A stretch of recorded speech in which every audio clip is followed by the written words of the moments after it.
రాజకీయంగా లబ్ధి పొందడం కోసం కులాలు మధ్య చిచ్చు, మతాల మధ్య చిచ్చు, దేవుణ్ణి వాడేస్తున్నారు కడకి. ఎలా ఉందంటే ఆంధ్రప్రదేశ్లో ఏది దొరికినా రాజకీయంగా వాడేయడమే. ఎందుకు చెప్తున్నారంటే కనుక రఘురామకృష్ణరాజు గారి మీద దాడి జరిగిందని ఒక రకమైనటువంటి చాలా మటుకు వీడియోలు అయితే చూస్తున్నాం మనం. అంటే ఒక వర్గానికి సంబంధించిన మీడియా మాత్రం రఘురామకృష్ణరాజు గారి మీద దాడి జరిగింది, ఎవరు చేశారంటే కనుక ఇదిగో క్రైస్తవులు చేశారు, క్రైస్తవులు ఏదైతే హిందువుల మీద దాడి చేశారు, ఈ రకమైనటువంటి కుట్రతో భాగంగా కుట్ర చేసేటట్టుగా ఈ రకంగా ఏంటి కొన్ని వీడియోలు అయితే వండి వార్చేస్తున్నారు. అసలు జరిగిన గొడవ ఏంటి? రఘురామకృష్ణరాజు గారికి దాడి జరిగిందా? అసలు ఏం జరిగింది అని అంటే కనుక రఘురాముడికే నిజం ఎరుక. నిజం చెప్పాలంటే ఆ రఘురాముడికే నిజం ఎరుక ఏం జరిగింది అనేది. ఎందుకని ఒక్కడు ఒక రకంగా చెప్తున్నారు. అసలు నిజం ఏంటి, వాస్తవం ఏంటి అని అంటే కనుక ఫస్ట్ ఆ నిజమేంటో మనం చెప్దాం, వాస్తవాలేంటో మనం చెప్దాం. కాబట్టి ఫస్ట్ అందరికీ తెలియాలి కాబట్టి, రాష్ట్ర ప్రజలందరికీ నిజం తెలియాలి కాబట్టి మీ బాధ్యతగా లైక్ చేయండి.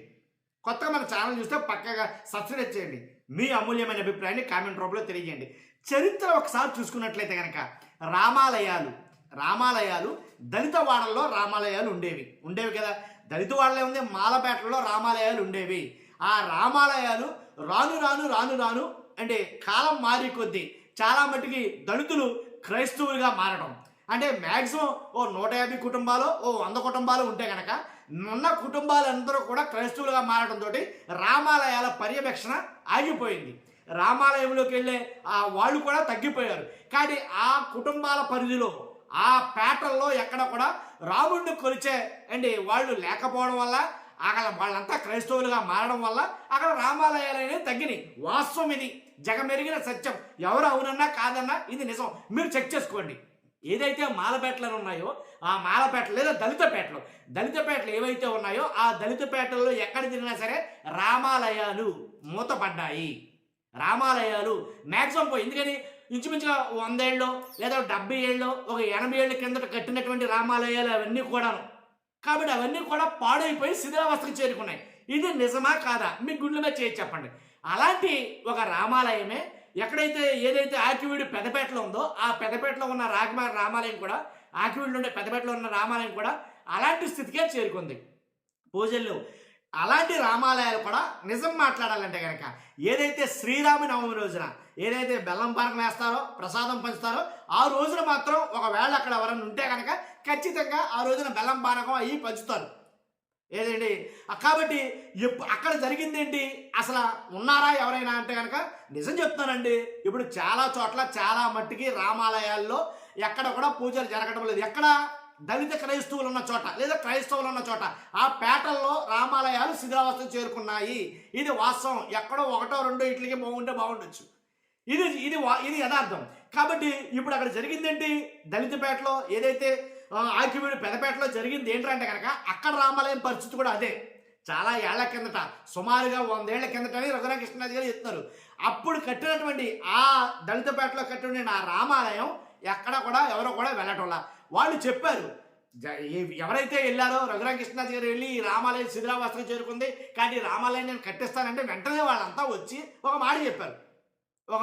ఏమని, ఏమండి ఇక్కడ ఎవరో కూడా ఇంకా హిందువులు ఎవరో లేరు, రాముడిని పూజించేవారు కూడా ఈ ఏరియాలో ఎవరో లేరు, కాబట్టి ఇంకా అవసరం లేదండి అక్కడ అనేది చెప్పడం జరిగింది. ఆల్రెడీ దాని పక్కనే కొంచెం దూరంలోనే చర్చ్ కూడా వచ్చింది. కాబట్టి వాళ్ళందరూ చర్చికి వెళ్తున్నారు. ఆ కుటుంబాలన్నీ కూడా ఇప్పుడు మాకు అవసరం లేదని అన్నారు. కూడదు నేను కడతానన్నట్టుగా ఆయన మాట్లాడటం జరిగిందంట. ఒక వీడియో ఉంది, ఆ వీడియో ఇక్కడ పెడతాను. వీడియో పెట్టిన తర్వాత మీరు మళ్ళీ మనం మాట్లాడుకుందాం. ఒకసారి నేను వీడియో పెడతాను, ఆ వీడియో చూడండి ఒకసారి.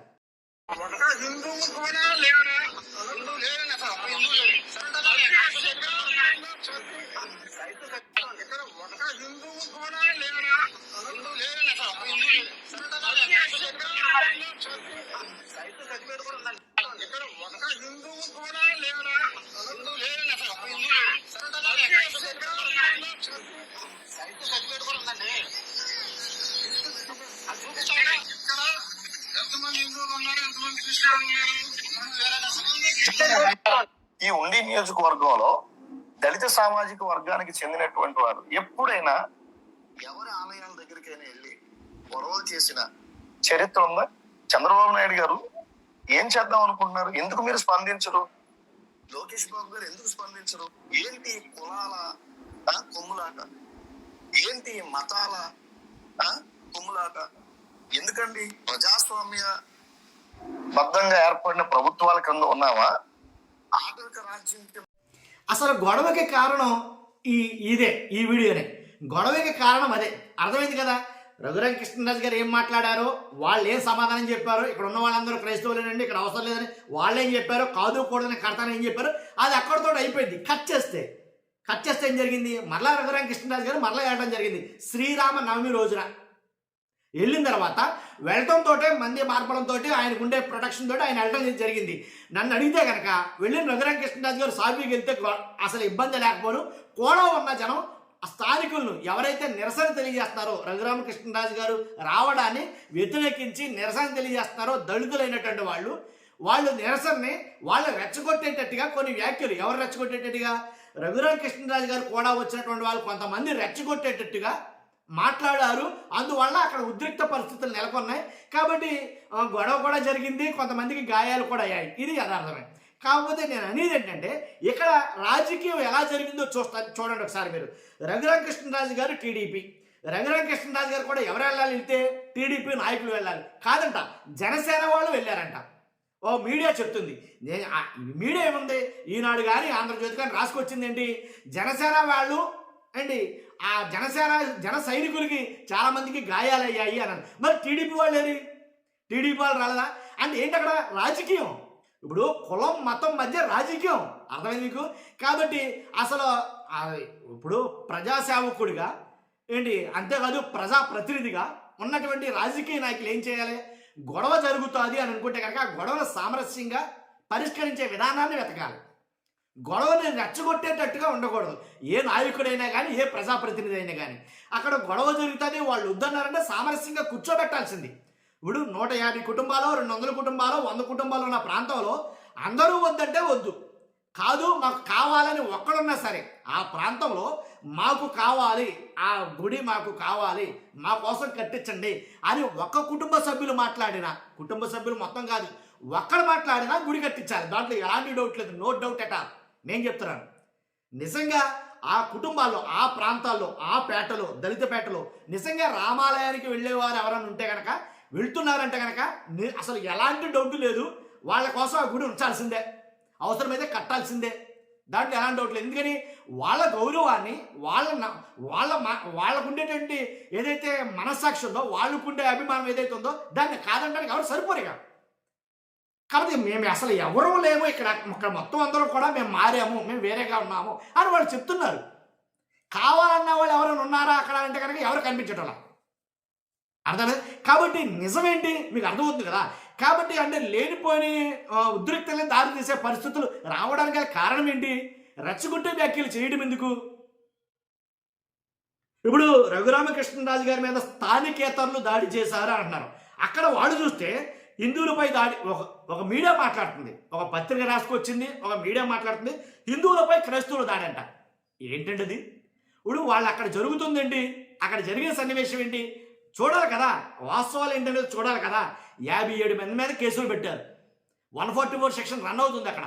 కాబట్టి ఒక ప్రజాప్రతినిధిగా అంత దాకా దారి తీసే పరిస్థితులు ఎందుకు తీసుకురావాలి అని నేను అంటున్నాను. కూర్చోబెట్టి మాట్లాడవచ్చు కదా.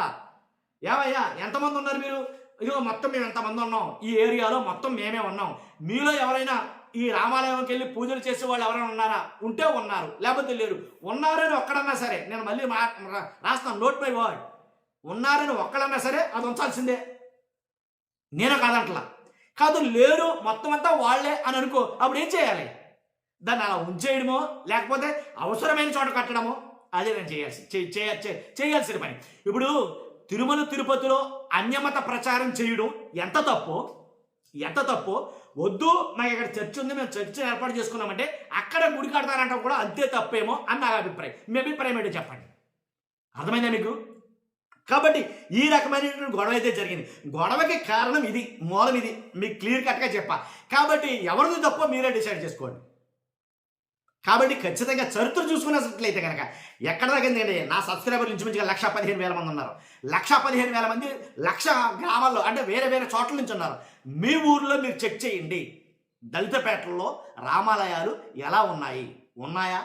ఉంటే ఈ పూజలు అందుకుంటున్నాయా? లేకపోతే పాడుపడిపోయిన స్థితిలో ఉన్నాయా?